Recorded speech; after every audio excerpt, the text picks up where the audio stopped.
bonjour à toutes et à tous.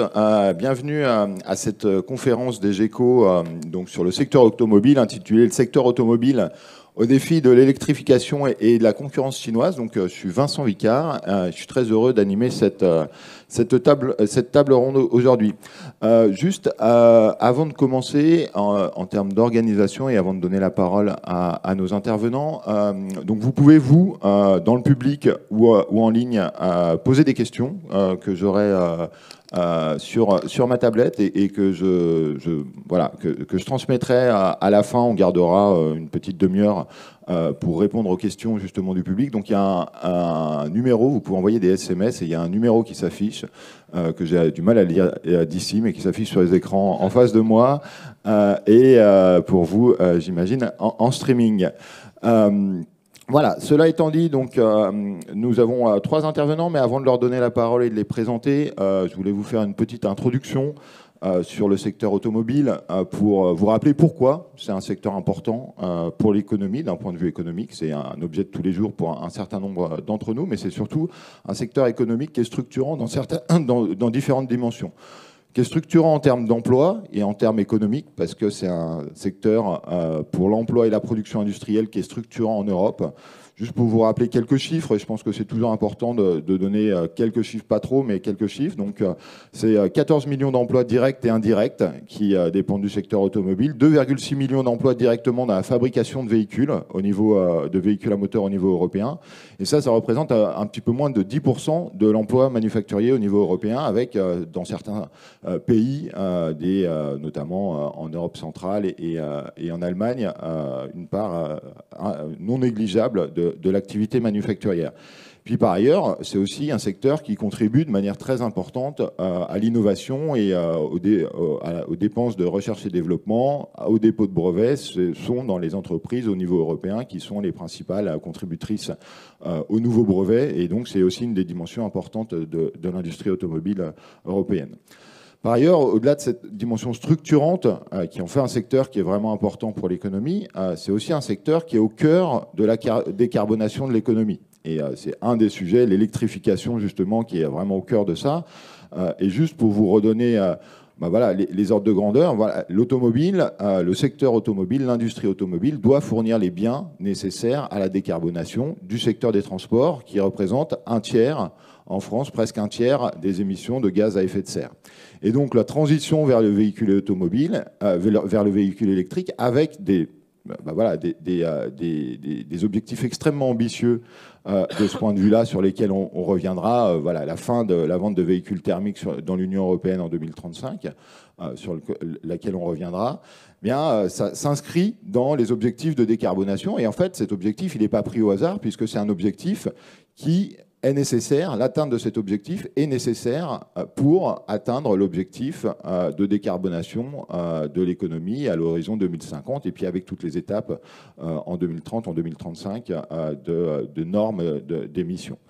Donc voilà, c'est aussi un secteur qui est structurant dans cette démarche de lutte contre le changement climatique et d'atteinte d'une économie décarbonée en 2050.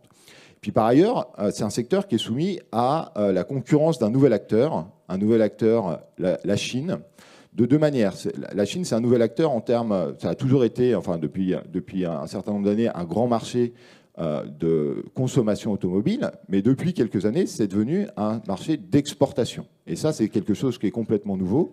La Chine était un nain en termes d'exportation au niveau mondial, moins d'1 million de véhicules exportés en 2019, et 5 ans plus tard, c'est le premier exportateur mondial en termes de nombre de véhicules, 5 millions de véhicules exportés. Donc effectivement, on se retrouve dans une situation avec un nouvel acteur, la Chine, avec des exportations qui sont le fait d'acteurs étrangers, mais aussi d'acteurs nationaux. Il y en a aussi des nouvelles marques chinoises. Donc, vous en avez sûrement entendu parler de certaines, BYD, MG, Leapmotor, Xpeng, Neo. Donc, un certain nombre de nouvelles marques qui se positionnent sur le segment des véhicules électriques, qui qui est particulièrement en croissance aujourd'hui.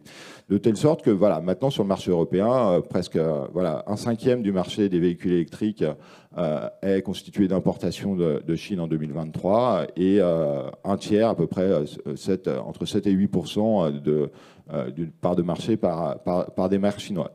Ce n'est pas quelque chose qui est nouveau et voilà, on a déjà eu des épisodes historiquement d'émergence de nouveaux acteurs dans le secteur automobile. Par exemple, le Japon dans les années 80, la Corée du Sud dans les années 2000, qui ont donné lieu à des réponses protectionnistes, que ce soit du côté nord-américain des États-Unis ou de l'Europe, et qui sont aussi traduits par en fait, un basculement d'exportation en provenance de ces pays vers les marchés de consommation à une production sur place. Et aujourd'hui, on a beaucoup de production sur place.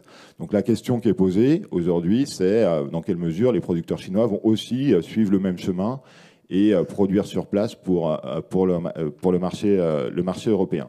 Et dans ce cadre-là, encore une fois, d'actualité, on a des droits de douane anti-subvention qui ont été mis en place, entre 10 et 35%, vis-à-vis des importations en provenance de Chine de la part de l'Union européenne et qui ont été mises en œuvre la semaine dernière. Donc des droits de douane non négligeables, on passe de 10 à 45% pour un certain nombre d'acteurs. Voilà, donc c'était juste pour vous donner un petit tour d'horizon. Voilà, nos intervenants vont bien sûr développer tous ces aspects, mais voilà, ces 3 aspects, importance dans l'économie, importance dans la transition écologique, et puis cette nouvelle concurrence chinoise qui me semble vraiment structurant pour le secteur. Donc un secteur qui est confronté à ce triple défi, en tout cas des ruptures. Et donc on va s'interroger sur voilà, quelles sont les conséquences, les perspectives pour les constructeurs européens, pour le tissu industriel de l'Union européenne, ce qui n'est pas forcément la même chose, et de la France en particulier, et notamment les conséquences pour les salariés en France. Et puis, on va s'interroger aussi sur les politiques publiques qui sont mises en place, qui sont non négligeables. J'ai déjà évoqué les droits de douane, mais il y a des politiques publiques non négligeables dans le cadre et de la concurrence chinoise et de la transition vers les véhicules électriques. Donc pour discuter de ça, j'ai voilà, 3 intervenants que je vais maintenant vous présenter. Donc je vais faire dans l'ordre alphabétique. Donc juste à ma gauche, j'ai Christophe Chabert, qui est directeur stratégie, plan et développement Europe chez Renault, donc un acteur majeur de l'industrie automobile en France. Tout à gauche, Tommaso Pardi, qui est chargé de recherche au CNRS, au laboratoire IDEA HES Cachan, et directeur du GIS GERPISA. Donc c'est le groupe d'études et de recherche permanent sur l'industrie et les salariés de l'automobile. Donc c'est un réseau de recherche pluridisciplinaire sur l'industrie automobile et les nouvelles mobilités. Et donc voilà, qui nous apportera une vision, justement, cette vision pluridisciplinaire de spécialistes universitaires de ces questions. Et puis Alexia Visca, qui est responsable du secteur automobile au cabinet Secafi. Donc pour ceux qui ne connaissent pas, c'est un cabinet spécialisé dans l'expertise et l'assistance auprès des instances représentatives du personnel. Donc voilà, 3 intervenants d'horizons différents et donc qui vont pouvoir justement nous donner toutes les dimensions de ces questions-là. Je vais organiser la prise de parole d'abord avec une intervention un petit peu plus longue de chacun, d'une dizaine de minutes, si vous le voulez bien, comme ça, pour avoir un petit peu de temps de développer ça. Et puis ensuite, on aura des échanges de questions. Et n'hésitez pas à rebondir les uns sur les autres, à me faire signe si vous voulez rebondir. Et puis ensuite, je transmettrai vos questions. Donc n'hésitez pas à m'envoyer les questions par SMS. Donc je vais commencer par vous, Tommaso. Donc voilà, le passage vers le véhicule électrique, je l'ai évoqué, et la concurrence chinoise, ça génère des risques qui apparaissent assez évidents. Mais ça génère aussi peut-être des opportunités pour le tissu industriel français. En tout cas, c'est la question que vous posez dans un récent rapport, dont la traduction française serait: est-ce que l'électrification peut renverser le déclin du secteur automobile français dans la perspective de la transition verte? Donc voilà, c'est la question que je vous pose. Quels sont les risques et est-ce qu'il y a des opportunités pour le secteur automobile français? Merci beaucoup Vincent pour cette introduction très riche et détaillée. Alors je voudrais revenir d'abord sur les déclins, parce que parfois on ne mesure pas à quel point l'industrie automobile française a décliné ces dernières 20 années. Et d'abord, je vais revenir sur les déclins avant l'électrification. Ce n'est pas l'électrification qui, aujourd'hui, est la cause du déclin. Les déclins ont commencé bien avant. Et a commencé notamment en 2004. Donc entre 2004 et 2019, entre 2004 et 2019, c'est à peu près 39% de la production automobile française qui est partie, qui s'est évaporée, et 43% des emplois. Donc c'était une chute vertigineuse. Et même si ces déclins s'inscrivent dans un processus de désindustrialisation de la France plus générale, il est vrai que les secteurs automobiles a baissé beaucoup plus que les autres activités manufacturières. Donc ça part de la valeur ajoutée brute, tout secteur industriel confondu, est passé des 9% à 4,5%. C'est divisé par 2. Un vrai déclin structurel. C'est là deux causes. D'une part, les marques françaises, les marques qui sont produites en France, les traditionnelles, Renault, Citroën, Peugeot, ont du mal sur les marchés européens. C'est un marché qui a monté en gamme. On a vu les véhicules devenir plus lourds, plus chers, plus puissants. Et les constructeurs français ont du mal à défendre leur part des marchés sur un marché qui s'est déplacé loin d'eux, plutôt vers les marques allemandes premium. Et donc, leur part des marchés sont passées des 25 à 18% environ entre 2004 et 2019. Et puis, puisque c'est devenu de plus en plus difficile de produire des véhicules d'entrée de gamme, à cause aussi de la pression réglementaire, on a vu ces véhicules, qui sont les principaux véhicules vendus par ces marques, n'être plus produits en France. Il y a une délocalisation importante de tous les segments A et B, qui est donc partie en Espagne, puis dans les pays de l'Europe centrale orientale, Turquie, et plus récemment dans les régions du Maghreb, et notamment au Maroc. Et donc, alors que les constructeurs français faisaient à peu près plus de 50% de leur production européenne en France au début de la période, on est tombé aujourd'hui à 25%. Donc, une délocalisation très importante. Donc, sur la base de ces déclins structurels, il est clair que l'électrification peut être d'abord perçue comme une menace importante, même existentielle, puisque d'une part, vous avez des usines qui se sont vidées, qui ont des salariés plutôt âgés, on n'a pas trop investi, et donc ils ne sont pas les premiers candidats auxquels on va penser pour faire des investissements massifs pour produire des véhicules électriques, en sachant que toutes les usines européennes sont en concurrence les unes avec les autres dans un contexte de surcapacité. Et d'autre part, il y a aussi l'autre problème, c'est qu'on a délocalisé la production des véhicules, mais on n'a pas délocalisé, et heureusement, la production des moteurs, qui reste très concentré en France, moteur, transmission, toutes les pièces et composants nécessaires. La mécanique donc, représente un peu moins de la moitié des emplois restants en France, et tout ce secteur est appelé à disparaître d'ici 10 ans. Donc voilà pourquoi on a des très bonnes raisons d'écrandre l'électrification en France. En même temps, toutefois, l'électrification est aussi présentée et pensée, et pour des bonnes raisons aussi, comme un espoir d'enrayer les déclins, voire les renverser. Et cet espoir a été porté notamment par les présidents de la République, Emmanuel Macron, lorsqu'il annonce en 2020 les plans de sauvetage du secteur automobile pendant la crise, il dit « Je veux faire de la France les premiers producteurs automobiles européens des véhicules électriques ». Et il a même annoncé, c'est qu'on le retrouve dans les contrats stratégiques des filières, un objectif très ambitieux des 2 millions de véhicules électriques produits en France à l'horizon 2030. Alors pourquoi il y a des bonnes raisons d'y croire dans cet espoir? C'est que s'il est vrai que pour produire un véhicule électrique, on a besoin de beaucoup moins d'entreprises, de pièces et composantes et donc de travail, donc c'est pour ça que ça représente une menace pour les tissus industriels et pour les emplois, il est vrai aussi que cela veut dire que les coûts de travail pèsent moins dans la compétitivité du site industriel que pour un véhicule thermique. Et donc, si les coûts de travail pèsent moins, cela veut dire que les défauts de compétitivité du site France par rapport au site espagnol, slovène, slovaque ou marocain est moins conséquent. Et l'autre raison, c'est qu'au contraire du coût de travail donc, qui pèse moins, les coûts énergétiques, l'effet d'avoir accès à une énergie abondante, pas chère et décarbonée, ce qui va être de plus en plus important parce que pour l'instant en Europe, on ne régule pas encore la production des batteries et des véhicules sur la base de l'empreinte carbone, combien d'énergie, combien de carbone on émet pour les produire, mais ça va arriver en 2025 et 2026. Et donc la France est très bien lotie de ces côtés-là, puisqu'il a les parcs nucléaires les plus importants d'Europe, ce qui garantit donc cette production d'énergie potentiellement pas trop chère et surtout décarbonée. Et donc, c'est deux très bonnes raisons de délocaliser la production des véhicules électriques et des batteries en France. Et on a vu, dans la suite de cette annonce, un élan En France, la création d'ACC, donc c'est l'Airbus de la batterie, une co-entreprise entre Stellantis, SAF, Total, auquel s'est ajouté Daimler plus récemment. On a vu Verkor, une start-up qui va aussi créer une gigafactory dans le nord de la France. On a vu la création d'Electrocity. Luca De Meo, les patrons des Renault, a décidé de mettre beaucoup de ces œufs électriques dans les paniers français et donc de concentrer la production des véhicules électriques dans 3 usines dans le nord de la France avec des investissements très importants. C'était des usines un peu en perdition. Et là, c'est 5000 salariés qui vont être boostés par ces investissements. On vise 400 000 véhicules par an des capacités en 2025, 600 000 à terme. Donc ça pourrait contribuer de manière très significative aux 2 millions des véhicules visés.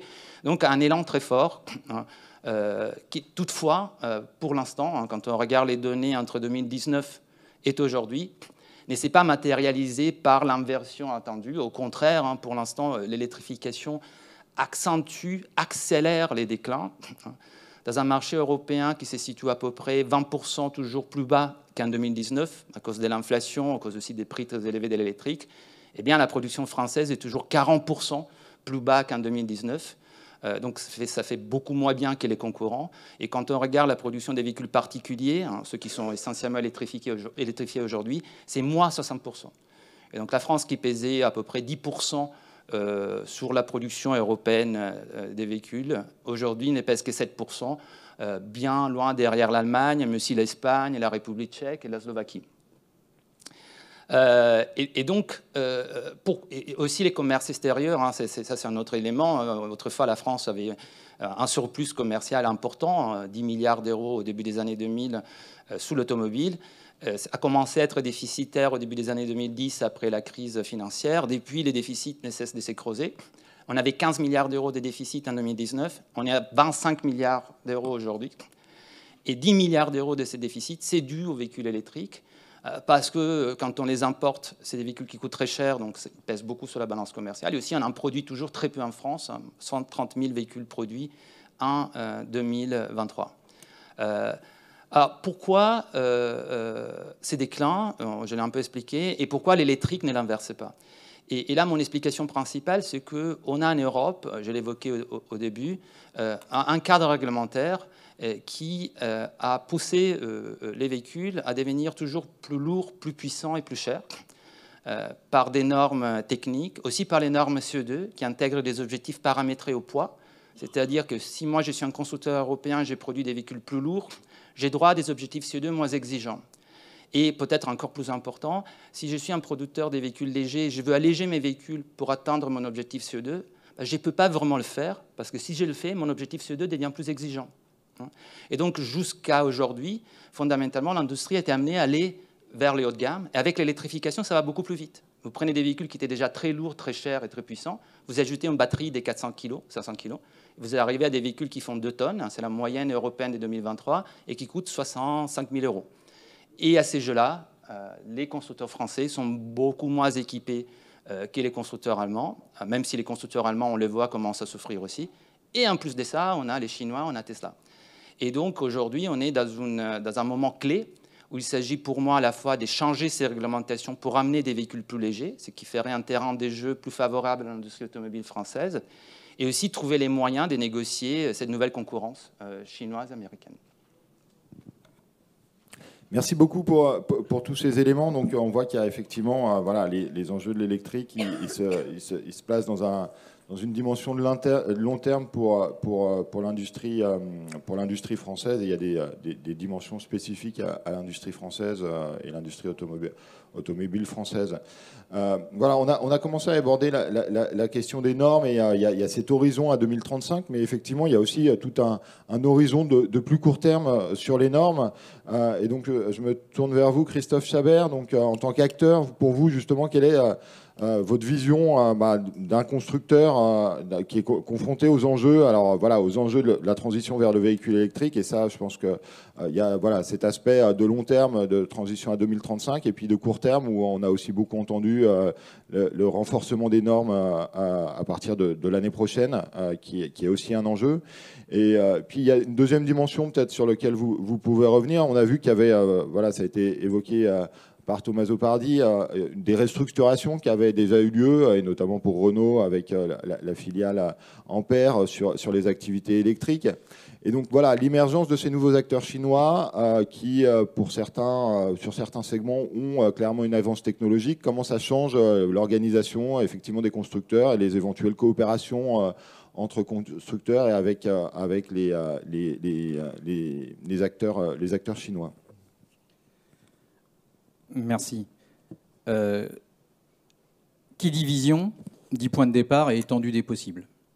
Le point de départ, il est pas rose en ce moment.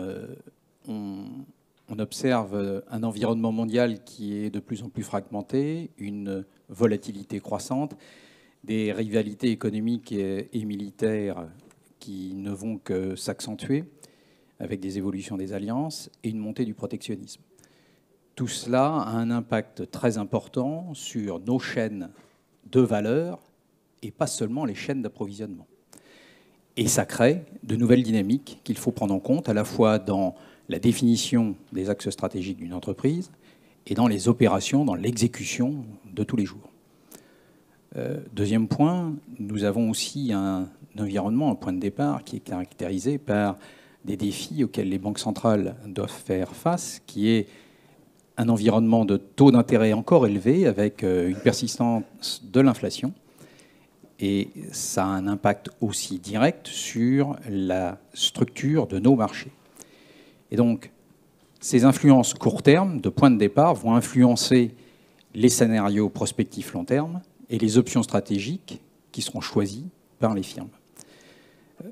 Pour aller et pour répondre aux questions que m'a posées Vincent, je vous propose 4 axes.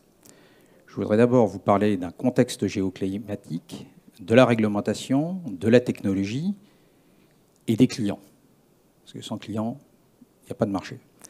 Et puis je vous parlerai ensuite, en conclusion, du respect des normes de l'UE et de la concurrence chinoise.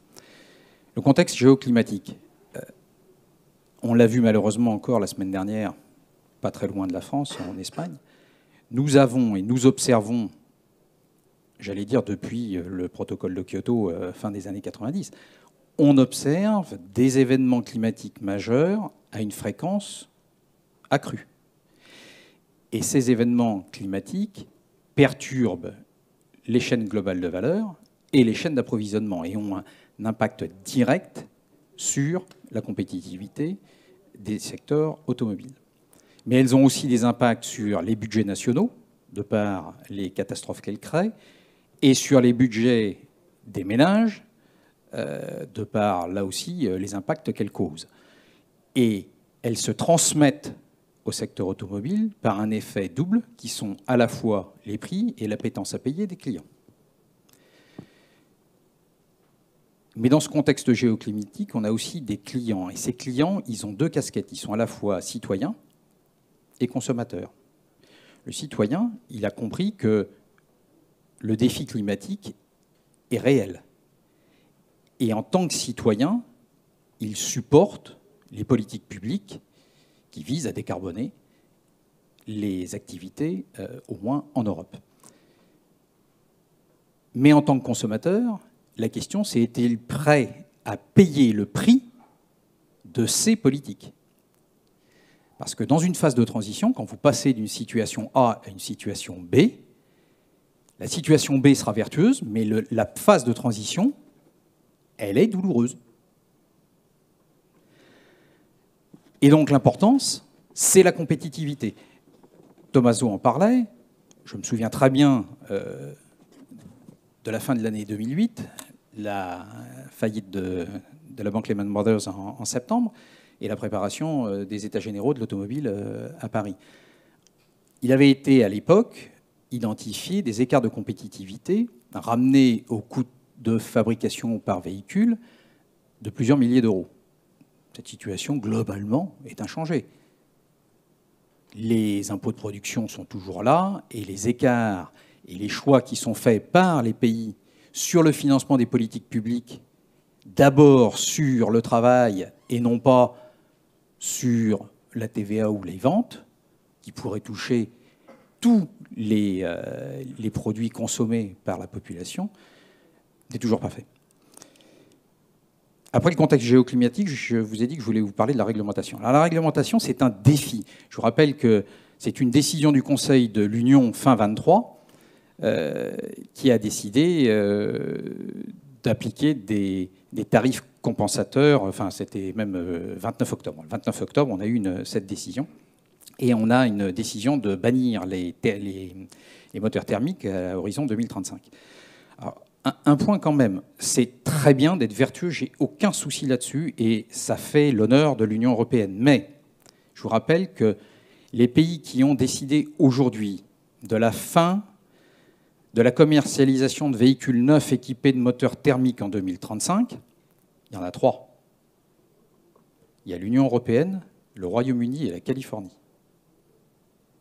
Ça fait 14 millions de véhicules en termes de marché, c'est-à-dire 16% d'un marché, grosso modo, à 85-90 millions. D'accord ? 14%. Donc il vous en reste 86, sur lesquels il n'y a pas de décision politique d'abandon du moteur thermique, et donc pour lesquels les firmes et les tissus d'entreprises, équipementiers et fournisseurs devront répondre.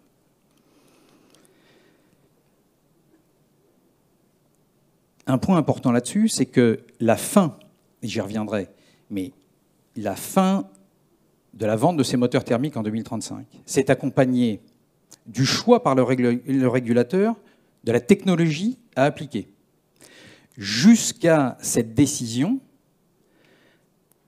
les choix technologiques étaient laissés aux firmes, constructeurs, équipementiers. On vous donnait un objectif d'émission de CO2 et on vous disait à vous de trouver les solutions technologiques qui vous permettront d'y parvenir. Et les choix technologiques étaient quelquefois différents. Là, le régulateur, il a fait un choix, il a dit, messieurs, ça sera le véhicule thermique. Électrique, pardon. Et ce choix du véhicule électrique, s'est-il accompagné d'une réelle analyse d'impact approfondie? J'en veux pour preuve l'audition au Sénat de M. Sénard, le président du conseil d'administration du groupe Renault, qui pointait effectivement ce manque d'analyse d'impact approfondie. Le régulateur a choisi une technologie, le véhicule électrique, et cette technologie, aujourd'hui, c'est une batterie lithium, qu'elle soit sur chimie NMC ou sur chimie LFP, peu importe, c'est une batterie lithium, et cette batterie lithium, ce lithium et les terres rares qui sont utilisées sont raffinés à plus de 80% en Chine.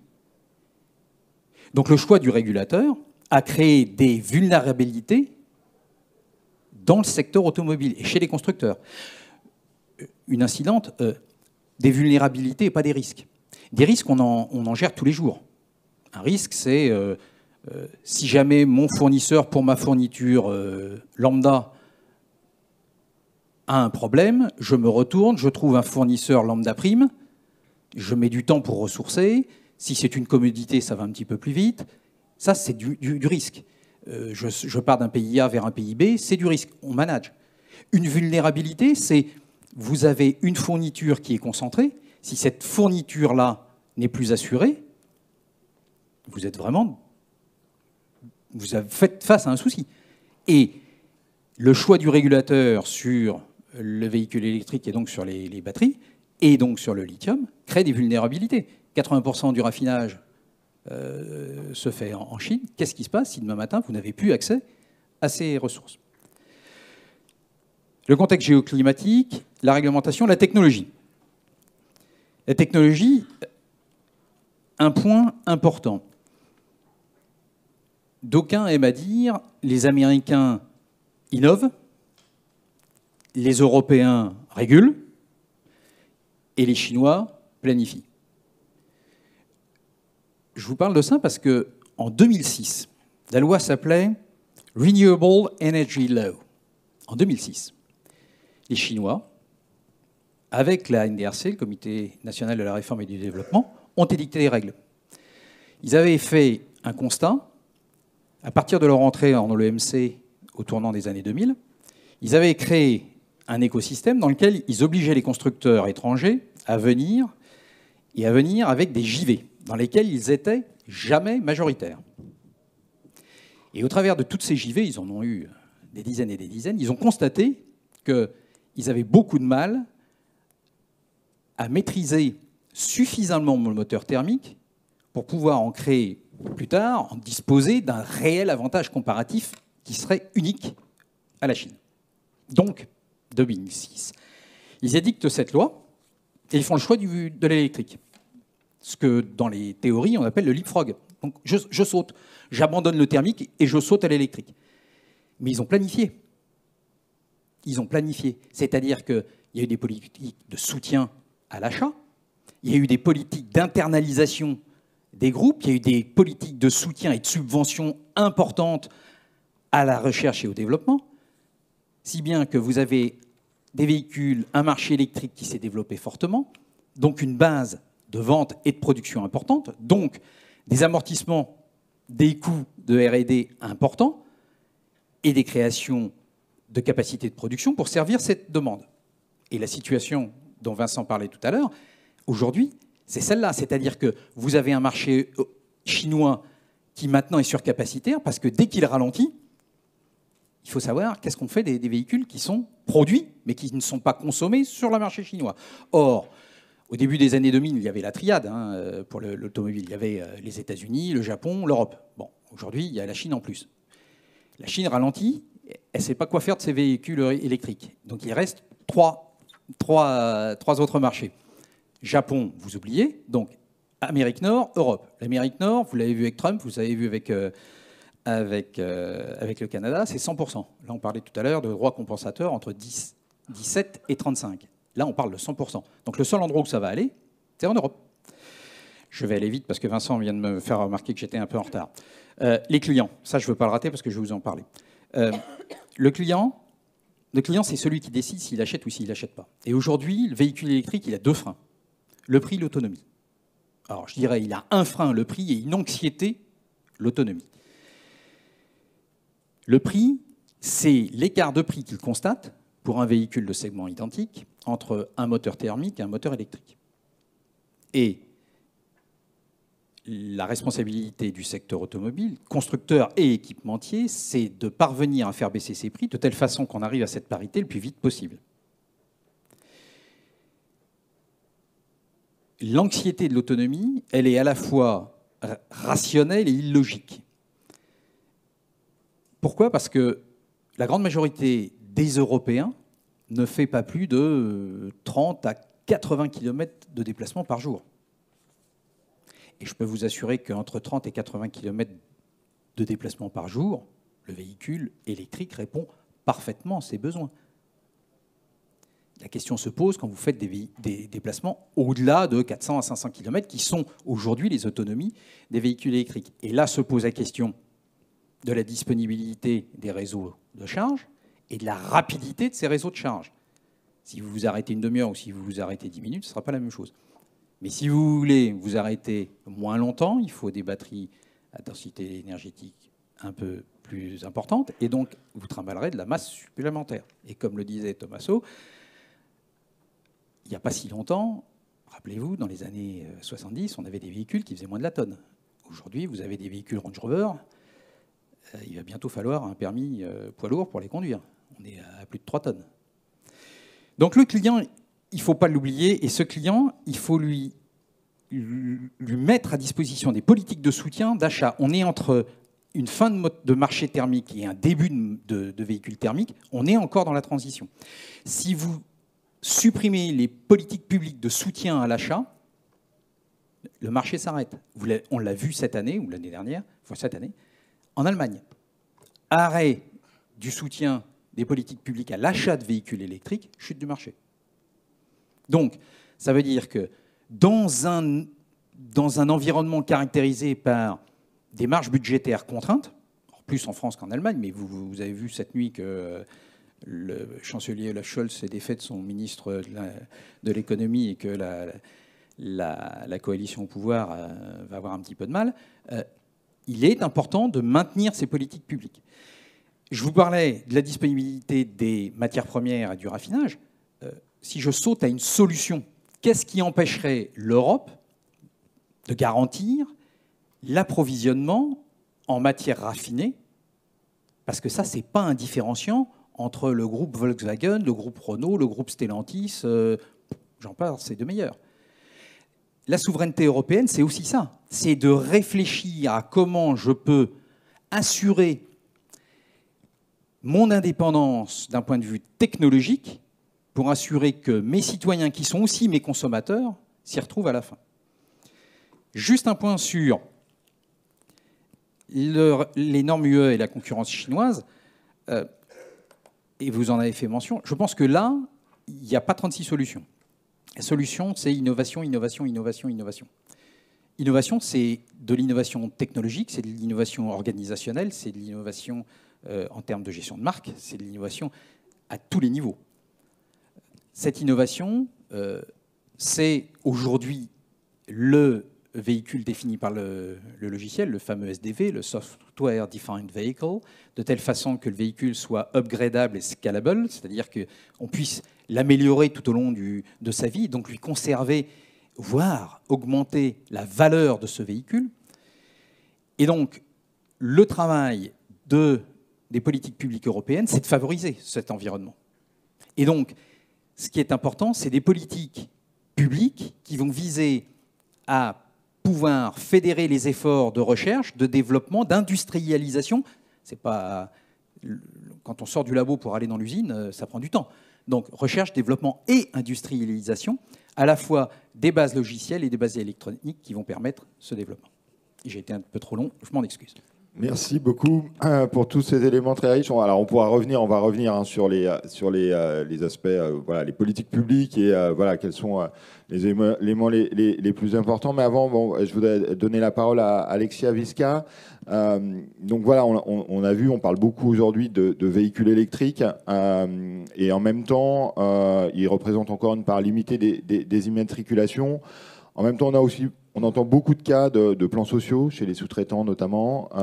Donc voilà, la question que je veux vous poser, c'est finalement pour les acteurs qu'est-ce qui préoccupe aujourd'hui les acteurs de la filière? Est-ce que voilà, cette transition vers le véhicule électrique, est-ce que c'est vraiment prégnant encore déjà aujourd'hui? Cet enjeu d'adaptation à long terme, est-ce qu'il est prioritaire pour les sites, pour les travailleurs du secteur? Oui, effectivement, c'est une bonne question parce que c'est un sujet qui est redondant dans le secteur automobile. Tommaso l'a déjà dit, le déclin de l'emploi, ça ne date pas de l'électrification. C'est une mécanique qui est enclenchée et qui ne s'arrête pas. Et effectivement, là, si on regarde les derniers effectifs d'emploi de la filière automobile française industrielle, on est à 176 000 emplois à fin 2023. On était à 200 000 en 2018.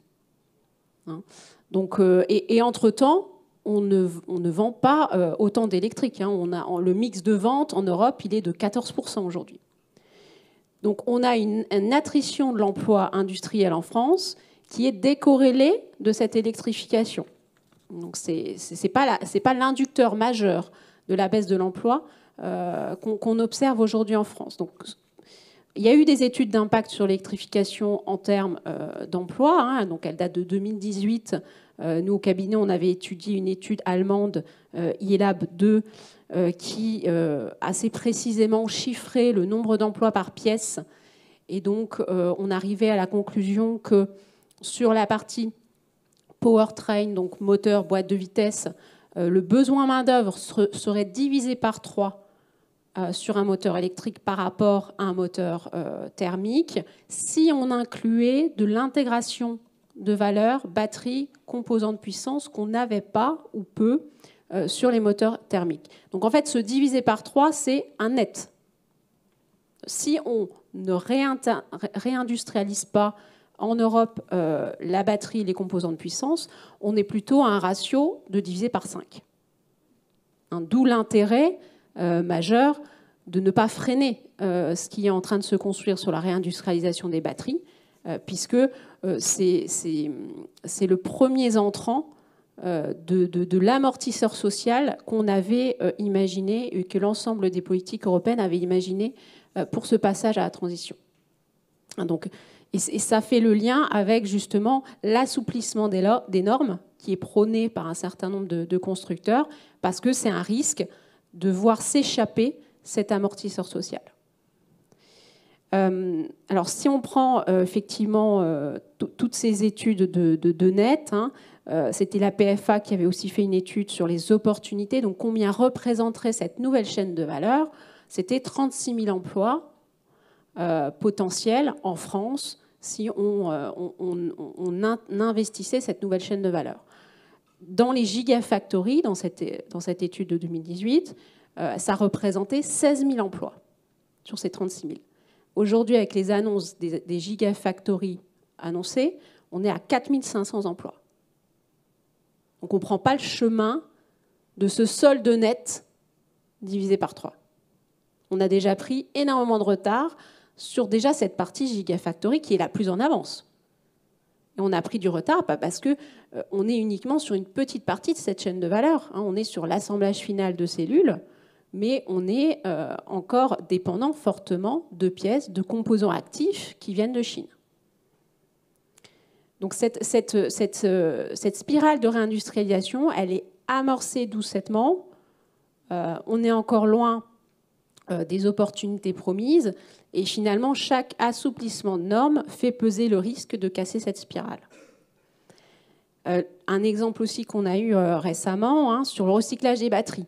Un recyclage des batteries qui était censé être la solution à 2 problèmes. La dépendance stratégique aux matériaux qu'évoquait M. Chabert, et puis aussi l'impasse sociale. Et finalement, les 2 projets français qui avaient été étudiés, donc c'était Eramet et Orano, ont été abandonnés, enfin suspendus. Suspendus parce que faute d'écosystème cohérent. Et là, je rejoins effectivement M. Chabert, c'est comment voulez-vous construire une filière recyclage quand finalement le business model, ça aurait été quoi? Des gigafactories françaises ou européennes qui achètent des matériaux actifs en Chine. Donc on a un premier flux, Chine-France. Vous l'assemblez en France dans une gigafactory. Ça crée du déchet. Vous recyclez ce déchet dans une usine de recyclage. Cette usine de recyclage, elle renvoie la matière première recyclée en Chine pour faire le matériau actif, parce que vous n'en avez pas en Europe. CAM, pré-CAM, la cathode. Et cette cathode chinoise faite avec du matériau recyclé en France, issu de l'assemblage de gigafactories françaises, revient dans la gigafactory française pour refaire des cellules. Donc aujourd'hui, le flux, il est comme ça. Si on devrait le faire maintenant, on aurait ce flux. Parce que l'écosystème complet n'est pas encore présent en Europe. Et donc le business model est inconcevable. C'est-à-dire que vous ne pouvez pas avoir, en investisseur avisé, vous ne pouvez pas répondre à l'exigence de marge que génère l'investissement dans ces usines. Donc d'où la suspension qu'on a de ces projets. Donc effectivement, il manque une brique d'écosystème de cohérence. Et effectivement, cette échéance de 2035, bon, ça a donné un cap très important à la filière, mais dès le départ, les premières réactions, c'était de dire c'est incompatible avec le temps industriel. Parce que le temps de mettre en œuvre tout un écosystème, 15 ans, ça peut paraître long, mais pour une industrie automobile, c'est finalement deux projets véhicules. Hein. Entre le moment où vous décidez un projet véhicule, vous le développez, vous l'industrialisez, sa fin de vie, et vous en reprenez un autre, il y a deux générations de voitures, en fait. Donc c'est quand même assez long. Sachant que vous avez, dans le pipe, entre guillemets, des constructeurs, ils sont déjà en train de préparer la deuxième génération, la troisième génération de véhicules qu'on voit aujourd'hui rouler. Hein, donc l'inertie est quand même assez grande dans ce monde industriel. Donc ça, c'est effectivement important à avoir en tête, ce cycle de réindustrialisation. Alors, la préoccupation maintenant du terrain. Hein, donc effectivement, c'est une préoccupation forte, hein, mais ce n'est pas celle qui inquiète le plus. Ce qui inquiète le plus, c'est effectivement tous les plans sociaux qu'on entend aujourd'hui. Alors des plans sociaux qui peuvent avoir plusieurs véhicules juridiques. Donc on entend beaucoup parler de PSE, de fermeture. On va dire que c'est la partie extrême du processus de restructuration. Mais on a aussi tous des départs qu'on appelle silencieux, des départs volontaires, donc des plans de départ volontaires, et qui vont concerner beaucoup de mesures seniors. Donc, parce qu'il faut savoir quand même que la filière, on a 50% de l'effectif en 2020 qui avait plus de 47 ans. 2020. Donc si on projette un peu à 2030, au moment où on va parler d'électrification, naturellement, vous allez perdre 50% des emplois. Donc quand on met en perspective le fameux ratio divisé par 3 les effectifs, si on réussit notre réindustrialisation, et cette pyramide des âges qui mécaniquement va diviser par 2 les effectifs, on arrivait, d'un point de vue des acteurs privés, à un relatif équilibre. L'horizon est en 2035, on a une pyramide des âges qu'on ne renouvelle pas, et on réindustrialise sur certaines activités, et on arrive à trouver ce point d'équilibre. Mais comme je vous l'ai dit, le premier inducteur de la réindustrialisation, il n'est pas forcément à bout. Enfin, on n'a pas réussi à l'enclencher aussi rapidement et à hauteur de ce qu'on voudrait. Et l'autre facteur, c'est on détruit plus rapidement que prévu, parce qu'on n'attend pas que les gens partent en retraite. On accélère ces départs en retraite avec des plans de départ volontaires, donc qui ne sont pas forcément ébruités, parce que c'est effectivement des plans, on va dire, au fil de l'eau. C'est du volontariat, les gens sont... C'est quand même un métier pénible, il ne faut pas non plus se le cacher, même si physiquement on a eu des améliorations, mais c'est quand même des emplois qui sont en tournée, matin, après-midi, nuit, ça use. Donc c'est des gens qui veulent aussi partir en retraite plus tôt. Donc on a plutôt des départs en retraite réels à 57, 58 ans que 60, 62 dans le secteur. Donc ça, c'est quelque chose qui inquiète beaucoup. Et c'est lié à quoi finalement? C'est... ce que disait aussi M. Chabert, c'est les politiques de recherche de compétitivité qui pèsent sur notre tissu industriel. Alors, il y a effectivement chez les constructeurs un ajustement des capacités européennes pour se caler à la demande du marché, qui a perdu 20%, comme le disait Tommaso Pardi. Mais il y a aussi un autre facteur qui est très important et qui s'est accéléré ces dernières années, c'est la recherche de sourcing low cost. Donc, c'est la demande des constructeurs d'aller s'approvisionner dans des zones moins chères, low cost. C'était l'Europe de l'Est, le Maroc, ça devient l'Inde et la Chine. Avec d'ailleurs une certaine schizophrénie.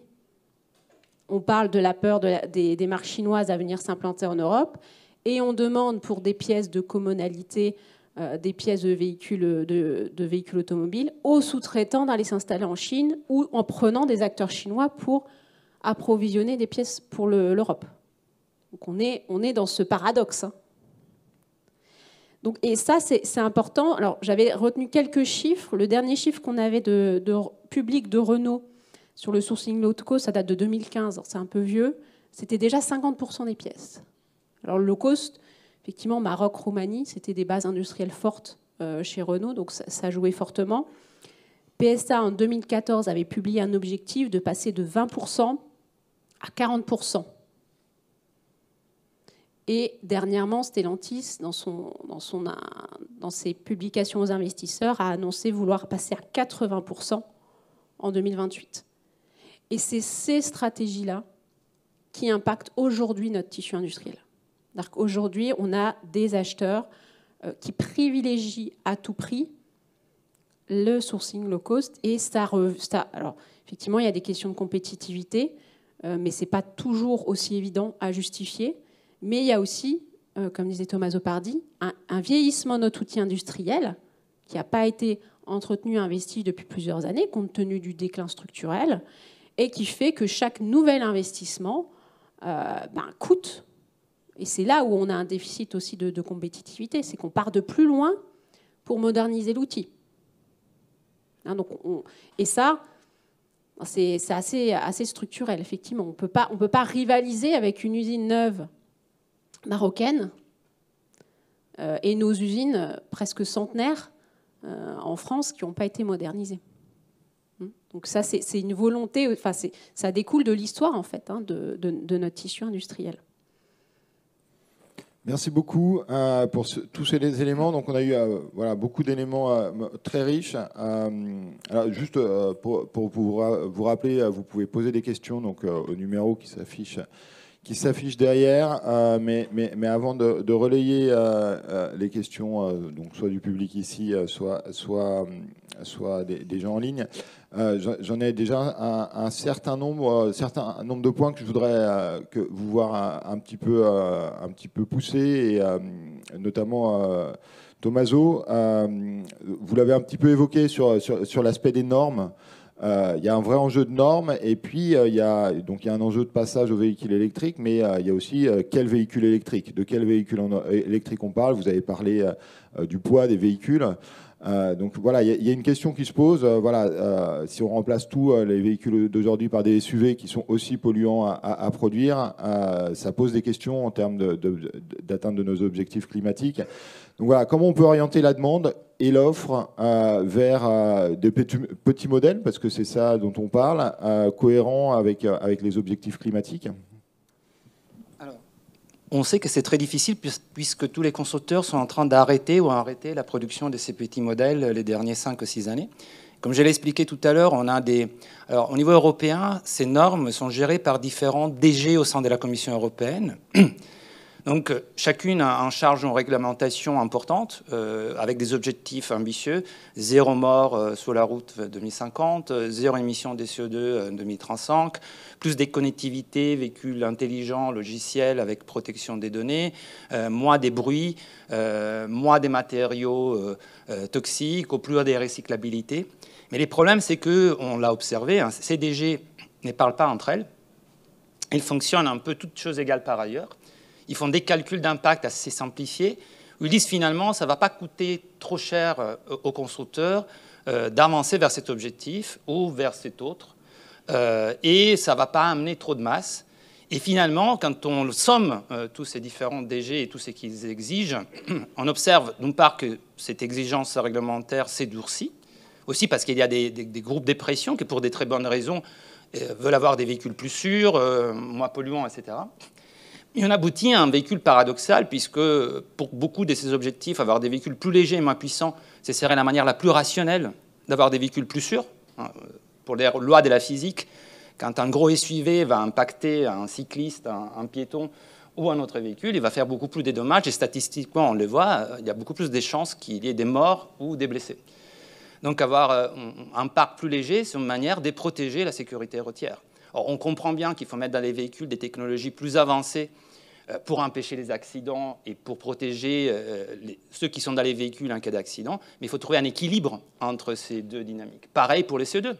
Avec la dieselisation, maintenant avec l'électrification, on va vers des véhicules toujours plus lourds, qui demandent plus de matériaux.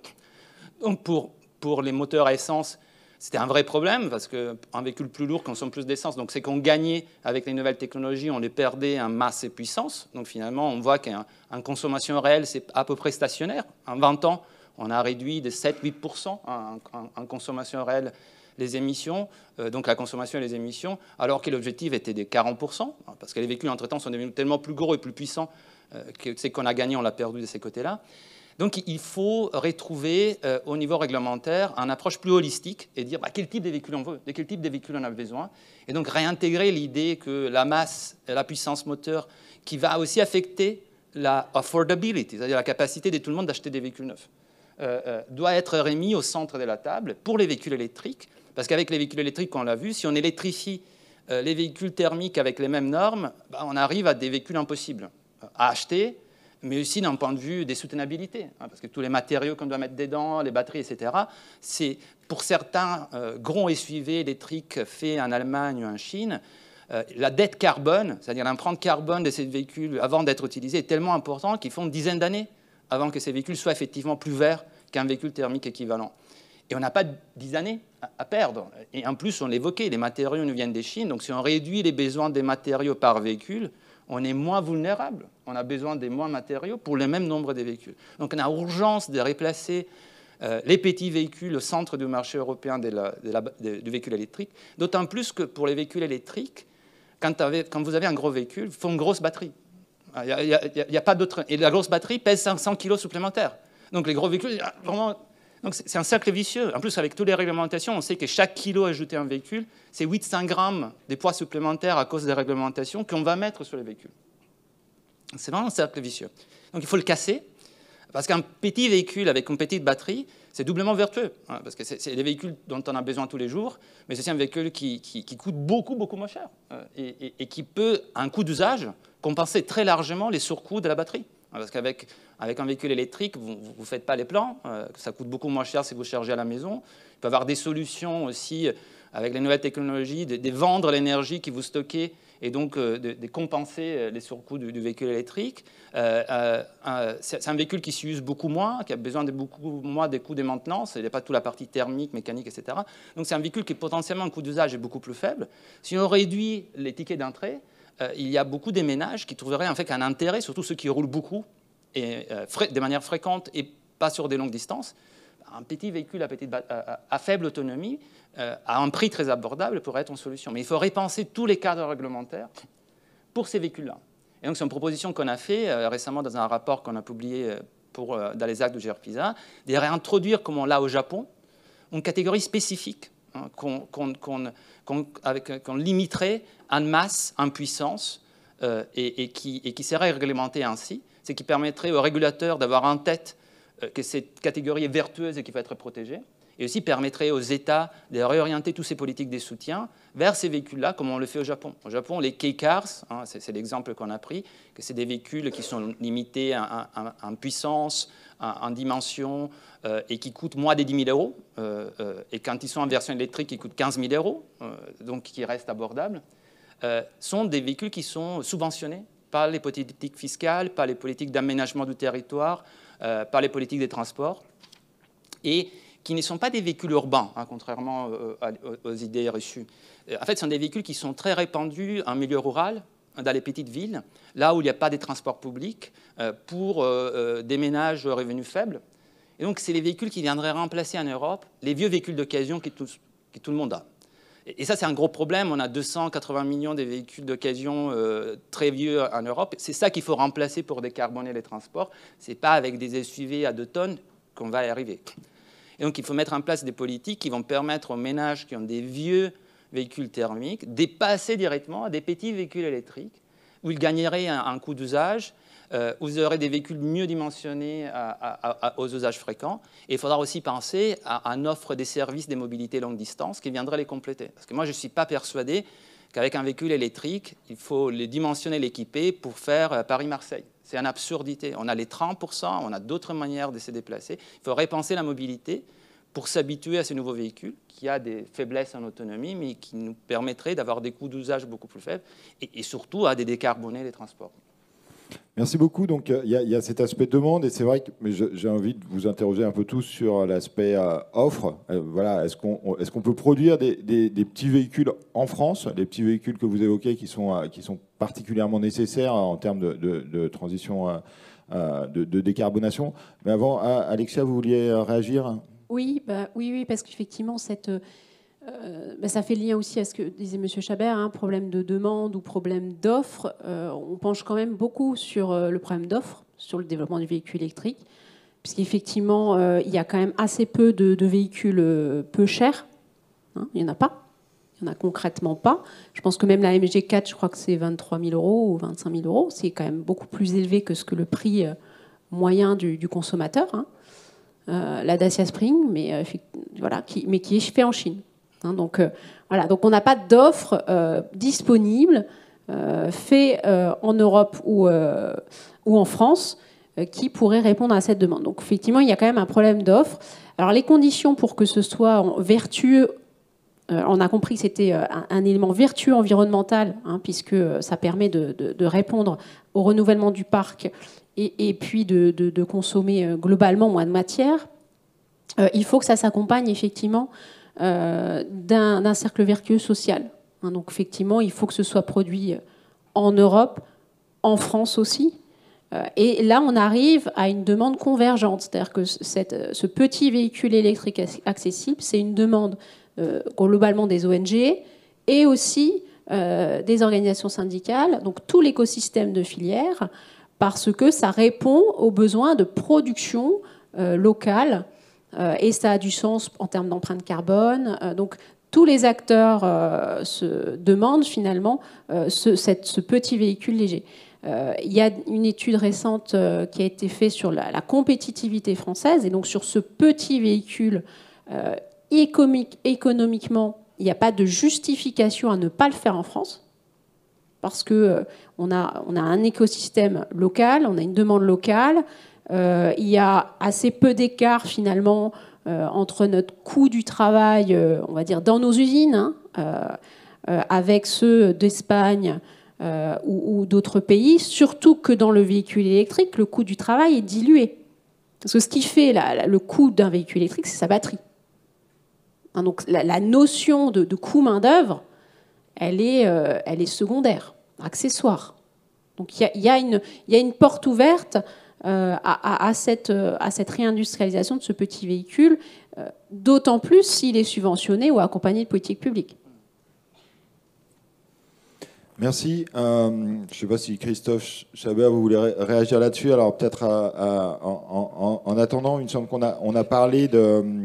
Voilà, il y a beaucoup de politiques publiques qui sont liées aux véhicules automobiles. Donc il y a cette question des normes, il y a cette question du soutien à la demande. Aujourd'hui, on voit qu'on a effectivement des droits de douane qui sont mis en place voilà, pour rétablir des conditions de concurrence entre l'Union européenne et la production chinoise. Voilà, avec le constat qu'il y a effectivement des subventions assez importantes du côté chinois aux producteurs sur leur sol national, et pas uniquement les producteurs chinois de manière générale sur le sol national.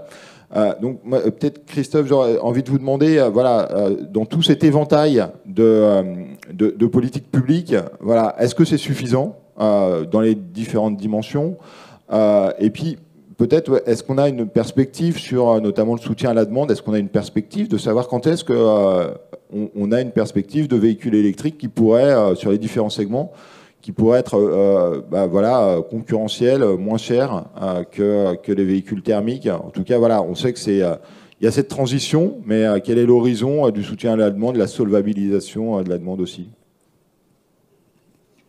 Alors je pense que sur les politiques de soutien, on va essayer de les séparer entre celles qui doivent être dirigées vers le consommateur client et celles qui sont dirigées vers le secteur.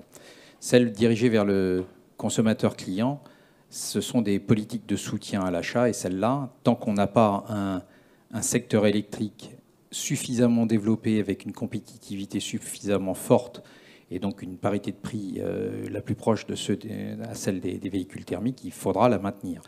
Et ça pose des questions parce que la soutenabilité budgétaire de ces efforts, notamment en France, pose problème.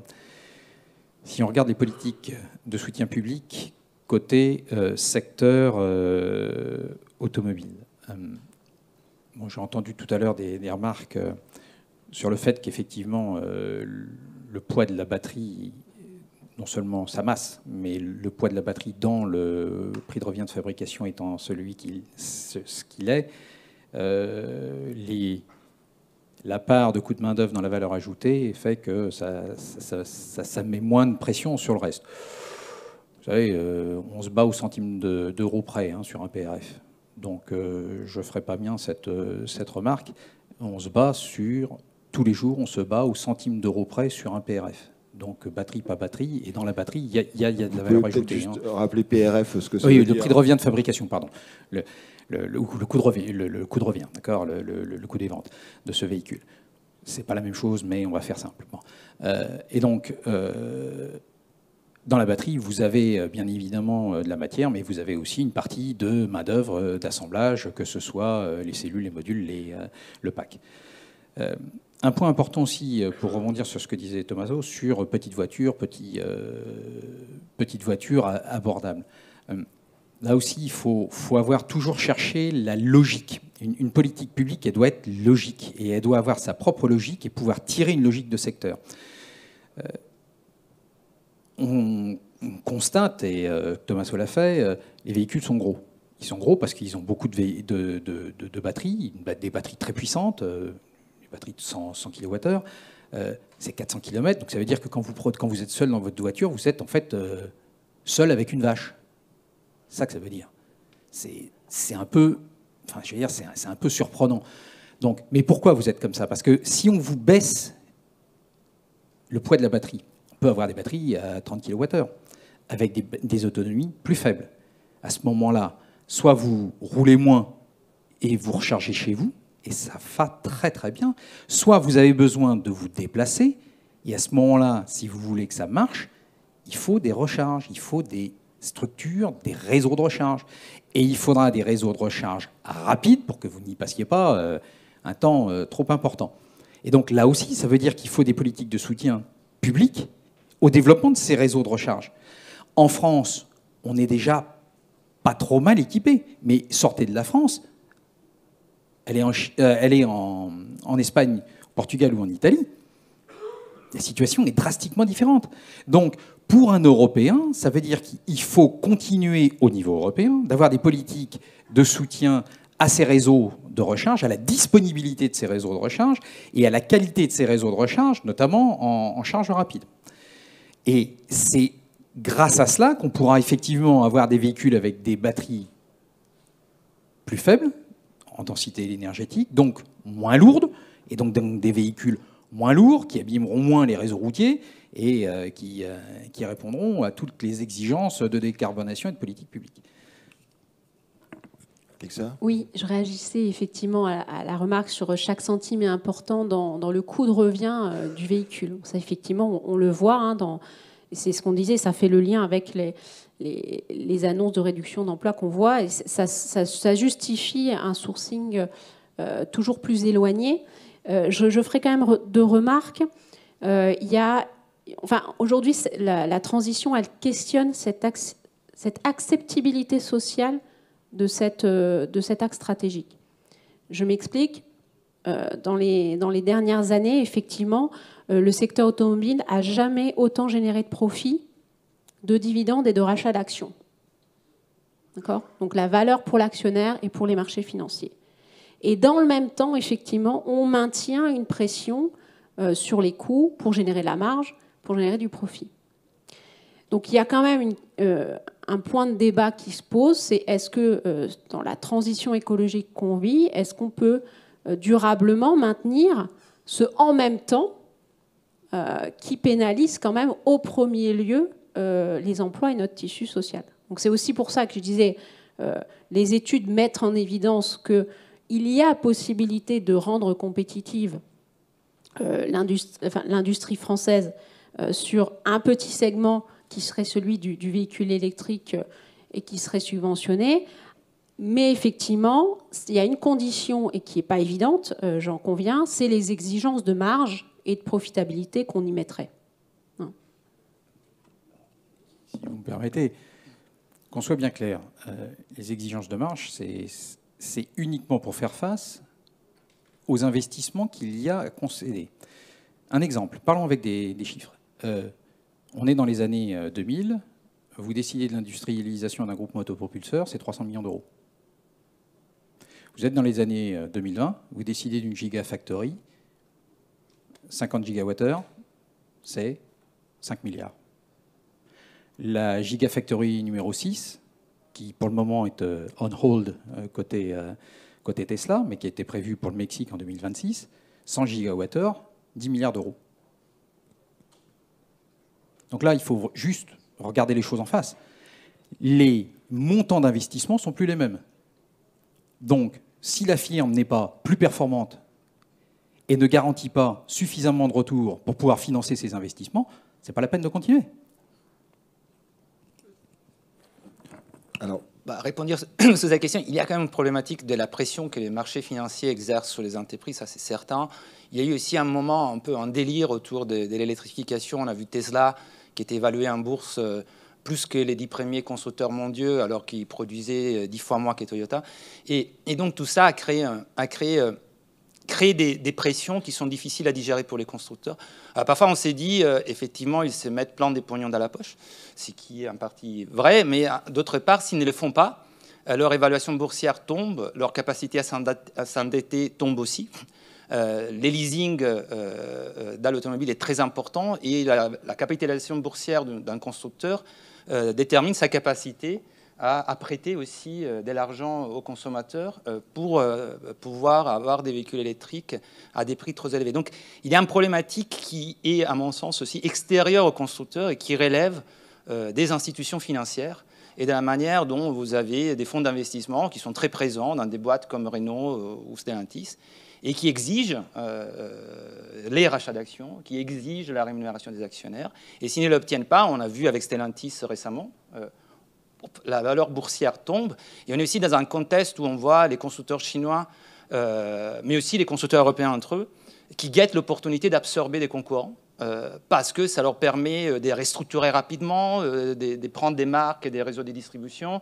Les prix d'un constructeur peut tomber à des niveaux vraiment assez incroyables. Renault, au moment où Carlos Ghosn a été arrêté au Japon, il était en discussion avec Fiat avant Stellantis pour une possible fusion-acquisition, mais la valeur boursière des Renault était tombée tellement bas que c'était inenvisageable de négocier cette... Donc il y a cette dimension financière qui est une problématique qui, à mon sens, est réelle, et donc je pense que c'est bien de le rappeler, mais qui est aussi en partie exogène au secteur automobile et qui concerne plus généralement la question de quelle est la place de la finance dans la transition écologique, quelle est la place des compromis sociaux. On voit les protectionnismes revenir, on voit les barrières douanières revenir. C'est une manière de mettre frein à la globalisation que la finance a beaucoup poussée. Et peut-être il y a d'autres manières de calculer coûts-bénéfices sociaux, coûts environnementaux, pareil, avec la transition écologique. Quel prix on met sur les carbones. Les carbones, un prix. On sait que si on émet plus de carbone, demain on aura plus de dérèglements climatiques. Cela va avoir des conséquences économiques très graves pour les ménages, pour les États, etc. Quel prix on met sur les carbones et à qui on le fait payer? On a mis en Europe des taxes à la frontière pour éviter que les firmes européennes soient pénalisées par rapport à des firmes étrangères par des mesures qui font augmenter les coûts carbone. Mais c'est très compliqué à mettre en place et il y a un certain décalage. Donc, je pense que toutes ces questions vont au-delà du secteur automobile et concernent la réorganisation de l'économie plus en général. Et après, il y a aussi un autre aspect assez important, c'est qu'il y a eu une espèce de situation exceptionnelle dans le secteur automobile, c'est-à-dire qu'à cause du Covid, puis de la pénurie, si vous vous souvenez, des pièces électroniques, des chips, après les Covid, pour la première fois, je pense, dans un siècle, le secteur automobile s'est retrouvé dans une position de force par rapport à ses consommateurs. C'est-à-dire qu'il y avait moins d'offres que de demandes. Et dans ces contextes, les prix ont flambé aussi parce qu'il y avait l'inflation. Donc ces deux choses ensemble ont généré des profits exceptionnels. Ils sont exceptionnels, ils vont disparaître, ils sont en train de disparaître. Donc effectivement, cette situation couplée avec la pression financière a généré tous ces profits exceptionnels et la redistribution importante aussi de ces profits en partie aux actionnaires pour les raisons que j'évoquais. Mais là, maintenant, la situation va s'endurcir, donc je pense qu'il faut aussi avoir en tête, on le voit avec Volkswagen qui a annoncé la fermeture quand même des 4 usines en Europe, c'est complètement inédit, qu'il y a une crise qui arrive et que même si les constructeurs ont fait beaucoup de profits avant, ils vont être dans nos mauvais draps aujourd'hui. Les deux choses ne sont pas contradictoires. Et donc, c'est très important que la puissance publique soit prête à accompagner les secteurs à la fois dans la transition écologique, mais aussi dans ces restructurations. Sinon, au final, c'est vrai, c'est les salariés, les territoires qui vont finir par payer. Et la France n'est pas les pays mieux positionnés si une crise majeure industrielle autour du secteur automobile allait se produire demain ou dans les années à venir. Alors, vous avez un petit peu abordé cette question justement qui est plus large que pour le secteur automobile, mais de la transition écologique et du rôle de la puissance publique dans ça, parce que finalement, cette décarbonation de l'économie, mettre un prix au carbone, c'est vraiment une transition qui nécessite l'intervention publique.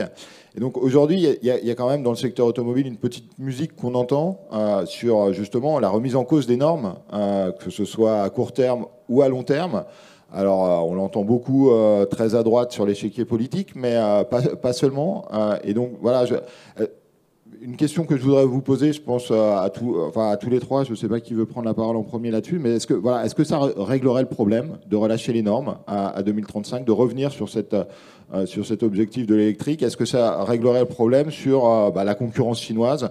C'est souvent ce qu'on entend, que ça se fait au détriment, que cette transition vers le véhicule électrique se fait au détriment de l'industrie européenne parce qu'il y a ces acteurs chinois. Est-ce que ça réglerait le problème? Alors Alexia, peut-être en premier. Oui, ben, alors, la question est difficile. Il n'y a pas une seule voie, hein, même du côté des organisations syndicales, et je dirais même dans un même site, des élus ou des salariés ont des avis contradictoires. C'est compliqué parce que d'un côté, on a quand même déjà fait partir notre production de moteurs, hein. On en produisait 3 millions en France. Aujourd'hui, on en produit 1,5 million. On a déjà divisé par 2 la production de moteurs. Donc revenir en arrière sur les normes, ça ne va pas nous ramener la production de moteurs. Elle a déjà été délocalisée. Bon. Mais en même temps, vous avez quand même encore des usines, si je prends notamment ceux de Stellantis en France, qui a gardé une stratégie multi-énergie sur ces usines. Et donc, effectivement, pour ces salariés, avoir encore une vision de thermique d'hybride, ça va apporter du volume pour ces sites. Par contre, à l'extrême inverse, Renaud Douai, qui est spécialisé, qui va être uniquement sur l'électrique, repousser les normes, c'est pas dans son intérêt. Donc, voilà, j'ai pas une réponse toute faite, parce que pris localement, les impacts seront totalement contradictoires. C'est un débat très compliqué. L'industrie automobile a besoin de stabilité. Donc, la question, c'est déjà de garantir la stabilité. À la limite, peu importe où on va, mais qu'autant soit clair où on sera en 2035 le plus rapidement possible. Après, je pense que c'est important où on va, pour des raisons climatiques, mais aussi des raisons stratégiques. On a évoqué les défis japonais, les défis coréens qui ont été digérés par l'industrie automobile européenne par les passés. On a fait venir les constructeurs japonais et coréens en Europe. Ils représentent une part des marchés non négligeable, mais ils n'ont pas détruit du tout l'industrie automobile européenne. Ce sont plutôt des partenaires aujourd'hui qui font partie de l'écosystème européen. Avec les Chinois, ça va être un peu plus compliqué, hein, parce que c'est une puissance beaucoup plus forte. C'est-à-dire, non seulement sont des exportateurs, ils ont aussi un énorme marché. Ils sont prêts à vraiment investir de manière planifiée, comme on l'a évoqué, tous les marchés de la décarbonation. Et donc, il y a une grande différence. Je pense que Christophe Chabert a raison à dire l'Europe. Je ne suis pas d'accord avec lui en disant qu'il faut laisser la neutralité technologique, parce qu'au fond, on voit dans l'histoire des technologies que cette neutralité technologique n'existe qu'un court moment. Et puis, c'est une technologie qui s'impose pour des bonnes ou des mauvaises raisons, souvent pour des raisons politiques. À un moment donné, c'est l'État qui définit les standards. Et c'est ces technologies. Et ça crée les volumes, les économies d'échelle, et les constructeurs, ils s'engouffrent. Si on revenait en arrière, d'autres options auraient été viables, et on les montre via les travaux historiques, mais n'ont pas été pris parce qu'à un moment donné, on a tranché, et l'industrie a besoin d'être tranchée. Mais là, à l'occurrence, la Commission européenne a tranché pour une technologie où l'Europe était en retard, où les Chinois étaient en avance, où on n'a pas les matériaux, où on n'a pas la filière, et sur un délai très court. Donc, dans une certaine mesure, ce n'était pas une mauvaise décision, parce qu'à mon sens, c'est la technologie des demain, mais on n'a pas pris la mesure du défi. Et donc, là, on est un peu à un carrefour. Il faut décider si, compte tenu des difficultés objectives, à cause de cette non-planification, on arrête, on revient en arrière et on réouvre les possibilités technologiques. Ou si au contraire, on prend la mesure du défi et on met toutes les ressources nécessaires et toutes les énergies nécessaires pour maintenir l'objectif et équiper l'industrie, les États, les villes des moyens nécessaires pour le réaliser. Je pense qu'il y a un rapport important qui est sorti récemment, celui de Mario Draghi, sur la compétitivité européenne, où le chiffre de manière très claire les besoins d'investissement pour maintenir à la fois la compétitivité de l'industrie et nos objectifs climatiques. C'est des besoins d'investissement extrêmement importants. On a une crise budgétaire qui traverse tous les États européens. C'est clair que ces deux visions sont incompatibles. Il faut modifier institutionnellement le rôle de l'Europe, c'est-à-dire faire comme on avait fait avec les Covid, où l'Europe s'est endettée. C'est qu'en fait, c'est très vertueux, hein, parce que si l'Europe s'endette, et s'endette dans des très bonnes conditions, et il n'y a pas cette divergence dans les trajectoires d'endettement. Quand l'Allemagne s'endette, il s'endette dans des bonnes conditions. Quand la Grèce ou l'Italie s'endette, il doit payer 2 fois plus. Parce qu'ils partagent la même monnaie, mais ils n'ont pas les mêmes économies. Quand l'Europe s'endette, de la même manière et plutôt au niveau allemand pour tout le monde. Donc c'est un vrai gain. Et ensuite, l'Europe redistribue pour la transition écologique. Et c'est là, c'est un investissement dans l'avenir. Hein, ce n'est pas un endettement, ce n'est pas un déficit qu'on creuse pour des dépenses sociales tout à fait justifiées. Là, c'est un vrai investissement dont on a besoin. Et donc, je pense que la voie tracée par Mario Draghi, devrait être la voie de ce Green Deal 2, de cette nouvelle commission. Et ce n'est pas une voie facile. Il y a notamment la résistance des pays du Nord qui sont très récalcitrants à voir ce type d'endettement se mettre en place. Mais on a vu que sur beaucoup de dossiers aujourd'hui stratégiques, comme les droits des douanes contre les Chinois, l'Allemagne, qui était vraiment contre, a perdu. Et donc, si a perdu, ça veut dire qu'il y a dans l'échiquier politique européen la possibilité de faire passer cette nouvelle vision. C'est quand même Ursula von der Leyen qui a demandé à Mario Draghi ses rapports en sachant plus ou moins pertinemment ce qu'il allait pondre. Donc, il y a une volonté politique de modifier les choses. Donc, je crois qu'il faut maintenir l'objectif, mais il faut mettre en place tout ce qui est nécessaire pour que cet objectif soit réaliste, ne condamne ni l'industrie, ni les citoyens européens à des lendemains moins faciles que ceux qu'on a dans les passés. Il faut créer aussi, réconcilier les citoyens européens avec ces transitions. Parce que ça, c'est un autre gros problème. On a vu avec les élections européennes qui viennent que c'est très facile pour des partis populistes de dire moi je suis pour les moteurs thermiques, moi je suis pour la préservation de notre modèle de vie. Et là, c'est urgent de recréer aussi un compromis social viable et partagé autour de cette transition. Peut-être rapidement, Christophe, on approche de la fin, donc je voudrais juste relayer une ou deux questions à vous trois. Oui, juste pour rebondir sur le besoin de stabilité. Effectivement, les positions des constructeurs sont variées et contrastées. Ce qui est important, c'est qu'une fois encore, on revienne au principe de qu'est-ce que le secteur automobile, qu'est-ce que c'est que la construction automobile. La construction automobile, les Anglais le lisent, les Anglo-Saxons le lisent, c'est highly capital intensive, asset specific. Hein, donc c'est un poids en actifs et en spécificité d'actifs importante et donc en coût fixe. La stabilité des règlements, ça vous permet de savoir où vous devez aller, et une fois que vous avez décidé où vous devez aller, vous investissez. Et comme je le disais tout à l'heure, vous investissez des sommes énormes. Et donc, ces sommes énormes, il va falloir bien les amortir. Donc, il ne faut pas changer de pied du jour au lendemain. On part, ce que tu disais tout à l'heure. On part, on y va. Donc, je pense que ce qui est important, c'est cette stabilité. Maintenant, il faut aussi accompagner cette stabilité des ajustements de politique publique qui vont permettre que cette transition se passe de la meilleure des façons, au bénéfice à la fois des acteurs industriels, des salariés, des actionnaires et des gouvernements. Merci beaucoup. Donc, il nous reste 5 minutes. Je voudrais juste au moins relayer une question sur un segment de la chaîne, même s'il y a beaucoup d'autres questions qui seraient intéressantes à développer, mais quid des batteries finalement? On a beaucoup d'annonces sur... alors bon, je vois que c'est un sujet, donc voilà, on a beaucoup d'annonces sur des implantations de gigafactories très ambitieuses, avec des puissances annoncées qui sont assez importantes en Europe. On observe aussi des difficultés des acteurs européens en particulier. Donc on a parlé tout à l'heure d'ACC, il y a Verkor, il y a Northvolt qui sont en difficulté. Peut-être des difficultés sûrement attendues d'ailleurs, hein, mais voilà. Est-ce qu'il y a une perspective d'être compétitif par rapport aux acteurs asiatiques de ce point de vue-là, ou est-ce que c'est plutôt par l'accueil et les investissements directs étrangers des acteurs asiatiques que les constructeurs européens pourront se mettre à niveau? Alors sur les batteries, là aussi, c'est complexe. La batterie, prenez Tesla. Tesla, il a trouvé et il a utilisé toutes les chimies. Il a fait du nickel manganèse aluminium, du nickel manganèse cobalt et du lithium fer phosphate. Les investissements dont je vous parlais tout à l'heure, 5 milliards la tranche de 50 gigawattheures, il faut bien évidemment, une fois que vous y avez consenti, il faut l'amortir. Ça ne va pas se amortir sur un an, bien évidemment.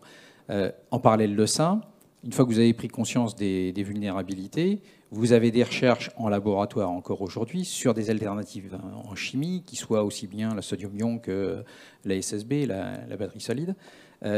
qui, elles, pour le coup, auront des conséquences aussi, à la fois sur l'utilisation des matières premières qui ne seront pas forcément les mêmes, donc avec des vulnérabilités qui ne seront pas les mêmes, et avec des densités énergétiques qui ne seront pas les mêmes, et donc qui offriront des temps de charge et des masses embarquées qui ne seront pas les mêmes. Donc on voit bien pourquoi je parlais de complexité, c'est qu'on est en phase de transition avec des chimies existantes, et on sait déjà, d'un point de vue... Alors en labo, une fois encore, hein, ça prend du temps hein, à industrialiser, mais on sait déjà que de nouvelles chimies sont possibles et que ces nouvelles chimies, au moins dans la prochaine décennie, devraient participer à changer le profil du marché européen. Oui.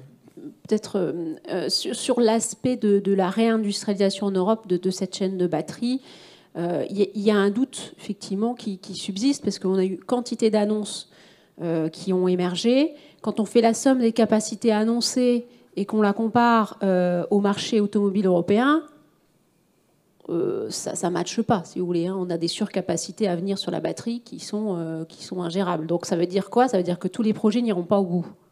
Hein. Alors, on est plutôt du bon côté de la balance en France, puisque les annonces qu'on a eues se sont concrétisées assez tôt. Donc on a sécurisé, entre guillemets, les annonces assez précocement. Donc, de ce point de vue-là, c'est plutôt positif. Mais effectivement, il y a sans doute une filière batterie qui ne sera pas à la hauteur des annonces, compte tenu de ce qu'on vient de dire, effectivement, hein, des doutes qui peuvent subsister sur la chimie, sur la compétitivité, effectivement, de ces acteurs-là à le faire en Europe. Et puis, encore une fois, d'un écosystème qui est incomplet. Hein, si on est juste sur un assemblage final, mais que tous les matériaux actifs viennent de Chine, ça pénalise finalement cette atteinte de compétitivité. Tommaso, un dernier mot et puis après on va devoir D'accord. s'arrêter. Alors, il y a eu aux États-Unis l'Inflation Reduction Act, qui est une mesure qui a été prise par l'administration Biden. On a vu à peu près ce qu'il fallait faire, c'est-à-dire prendre en charge toute la filière, donc à partir de l'extraction des matériaux, en passant par leur raffinage, anode, cathode et jusqu'aux gigafactories. Et tout a été pensé avec des mesures protectionnistes qui vont progressivement sortir les matériaux non sourcés aux États-Unis ou dans des pays qui sont considérés amis, et donc la Chine notamment n'en fait pas partie. Et puis on a orienté la recherche et le développement vers des chimies en fonction des matériaux disponibles. Hein. Donc on s'est dit quel matériau on a, quel matériau on n'a pas, on oriente la chimie vers ça. Hein. Et on a mis en place des crédits des productions jamais vus, donc un montant d'argent public extrêmement important. On n'a pas trop vraiment décidé d'avoir des champions nationaux batterie, donc on a invité pas mal des Coréens par exemple, mais on les a intégrés avec les constructeurs américains, donc on a fait des stratégies pragmatiques. Et tout ça a grosso modo bien marché, puisqu'on a vu un rattrapage très vite des Américains et aussi une réorientation des investissements en production des batteries de l'Europe vers les États-Unis dans une certaine mesure. Après, il y a beaucoup on en parle des projets PowerPoint, c'est-à-dire que un peu comme la batterie, un peu comme Tesla, le secteur de la batterie a été surévalué en bourse, hein, avec les mêmes ratios. Et donc, beaucoup de startups ont émergé et font des projets, ils reçoivent des fonds et déjà, la partie est à moitié gagnée. Mais combien de ces projets PowerPoint vont effectivement sortir du sol, ça c'est une autre question. Et l'autre problème peut-être encore plus important, c'est qu'on a déjà en Europe les gigafactories des constructeurs coréens et chinois. Ils sont déjà là en Europe de l'Est, ils ont des capacités très importantes, c'est des géants mondiaux, ils pèsent 50 fois plus qu'ACC en termes de capacités de production. Et donc les rapports des forces est forcément biaisé. Et donc là encore, on se demande pourquoi on n'a pas des mesures équivalentes à celles américaines pour protéger un secteur qui est naissant, qui est faible, qui a besoin d'être protégé pour réussir. Donc moi, je suis plutôt pessimiste parce qu'à un moment donné, on voit qu'il y a des arbitrages à faire chez les constructeurs. Est-ce que je protège mon ACC dans lequel j'investis de l'argent ? Ou est-ce que je vais me sourcer chez Seattle qui me garantit la moitié de prix des nouvelles technologies? Eh bien, c'est clair que les constructeurs, à un moment donné, son intérêt est se sourcer chez Seattle. Donc, il faut anticiper ces scénarios-là qui va tôt ou tard se présenter.